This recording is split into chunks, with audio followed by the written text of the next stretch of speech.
Buenas a todos y a todas. En este vídeo vamos a hacer un resumen del tema 1, que se refiere a la comunicación.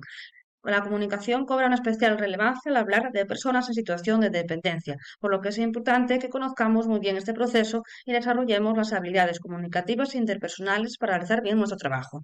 La comunicación es un proceso por el que una persona en un determinado contexto envía mensajes a otra persona a través de un canal conocido por ambos. Los elementos de la comunicación son los siguientes: emisor, el que inicia la comunicación y emite el mensaje; receptor, el que recibe el mensaje y el final del proceso de la comunicación. Después está el mensaje, la información que el emisor desea transmitir al receptor. Contienen los símbolos verbales, escritos, etcétera, que representan lo que se desea transmitir. Después tenemos el canal, el medio por el que se transmite el mensaje. Puede ser natural como el aire o artificial a través del teléfono. Contexto: las circunstancias que rodea el acto de comunicación, la situación del acto comunicativo, determina el significado del mensaje. Y por último tenemos el código. Hace referencia al sistema de signos, símbolos y reglas del lenguaje utilizado por el emisor para transmitir su mensaje, de forma que éste sea comprendido por el receptor.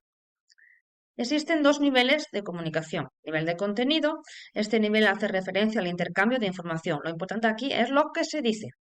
Y el nivel de relación hace referencia al vínculo o relación que se da entre el emisor y el receptor. Lo importante aquí no es lo que se dice, sino cómo se dice. La comunicación es principalmente verbal y no verbal. En el primer caso, se utilizan las palabras del lenguaje para transmitir un mensaje, y el segundo hace referencia al resto de factores que influyen o determinan la comunicación. La comunicación verbal es la capacidad que tiene el ser humano para comunicarse a través de las palabras, ya sea de forma oral o a través de signos orales y palabras habladas o escritas, por medio de la representación gráfica de signos. Una buena comunicación verbal implica una comunicación ordenada, clara y coherente, adaptación del lenguaje a las características del interlocutor, una correcta formulación de ideas y un aporte de una visión global. La comunicación no verbal es el intercambio de mensajes sin utilizar las palabras. Los criterios básicos de la comunicación no verbal son los siguientes. Todo comportamiento no verbal está asociado a la comunicación en su conjunto, de modo que no podemos comprender un gesto aislado si no está dentro de un contexto. Para que la comunicación sea comprensible y sincera, es necesario que sus componentes verbales y no verbales sean congruentes. No podemos estar diciendo que sí y hacer así no con la cabeza. Cada comportamiento no verbal tiene un lugar en un contexto comunicacional. Aquí vamos a ver unos elementos no verbales que intervienen en una conversación con el usuario o con el equipo de trabajo. Los turnos de conversación. Cuando hablas con alguien, no sueles indicarle de forma expresa que vas a terminar de hablar, pero sí utilizas algunas indicaciones o señales no verbales para decirle que has terminado, como elevar la voz o bajarla, añadir al final de la frase, en fin, pues eso, o callarte. Para retomar la conversación, sueles utilizar indicadores como realizar una inspiración fuerte, interrumpir o ayudar a la persona a terminar su frase. Cuanto al volumen, es la intensidad de la voz. Un volumen bajo indica que se está hablando de aspectos íntimos o difíciles de tratar. La entonación. Al hablar solemos dar una entonación distinta a determinadas palabras. Esta entonación puede abarcar desde la interrogación, la admiración, a la expresión de afectos en las frases. El tono marca varios estilos. Autoritario, tono muy elevado; depresivo, tono muy bajo y se habla muy despacio; y animado, tono elevado y se habla muy rápido. El ritmo es la velocidad con la que hablamos. Se recomienda que al tratar con el usuario o con el equipo hablemos despacio, sobre todo cuando éste no se encuentra todavía acostumbrado a la dinámica de funcionamiento del servicio. Y onomatopeyas son expresiones que incluimos en nuestra conversación, como hay, que suelen utilizar en conversaciones poco formales. Con la experiencia aprendemos a comunicarnos con los demás, de modo que creemos más adecuado o más eficaz. Podemos elegir tres formas básicas de comunicarnos. El primero es el estilo de comunicación pasivo, el segundo el agresivo y el último el asertivo. El pasivo es el estilo más usado por las personas preocupadas y que tratan de caer bien a los demás o no caerles mal, incapaces de afrontar cualquier tipo de conflicto. La persona pasiva no es capaz de expresar abiertamente sentimientos, pensamientos y opiniones. Cuando lo hace, adopta una postura autoderrotista y con disculpas innecesarias y falta de confianza. A menudo, las personas pasivas son ignoradas por los demás y a menudo tienen baja autoestima. El estilo de comunicación agresiva se caracteriza por la defensa de los derechos personales, pensamientos, sentimientos y opiniones de un modo inapropiado e impositivo, que transgrede los derechos de los demás a través de la violencia verbal, ironía, sarcasmo, insulto, etc.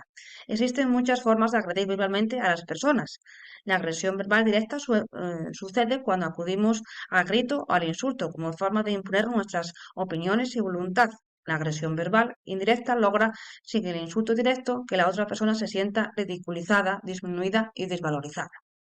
Y por último, el estilo de comunicación asertivo es el que utilizan las personas capaces de expresar sus sentimientos, ideas y opiniones, que defienden sus propios derechos y opiniones, que defienden también los derechos de los demás, pero que teniendo en cuenta y respetando los derechos de todos. Estas personas consiguen desenvolverse en la comunicación de la mejor manera posible. Resulta fácil tratar con ellas en el ámbito profesional como en el ámbito personal. Son grandes negociadoras.